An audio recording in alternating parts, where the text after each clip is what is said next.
রাত পেরোলেই দেবাদিদেব মহাদেবের পুজো। প্রতি বছরের মতো এবছরও কালিয়াগঞ্জের ঐতিহ্যবাহী বয়রাকালী মন্দিরে ওমকারেশ্বর শিব মন্দিরে নিষ্ঠা ও ভক্তি সহকারে পুজোর আয়োজন করা হয়েছে।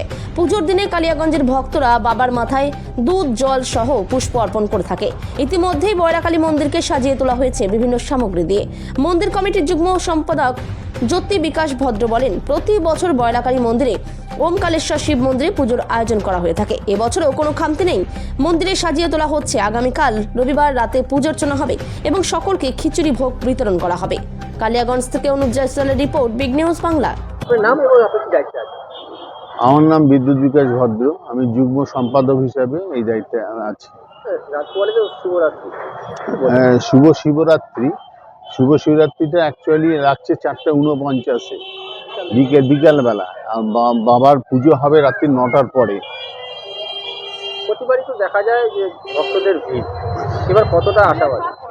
আমাদের এই মায়ের মন্দির যেহেতু আছে, তার সঙ্গে সঙ্গে লাগোয়া হচ্ছে বাবার মন্দির, সেই কারণে এখানে প্রচুর ভক্তগণের সমাগম হয়ে থাকে।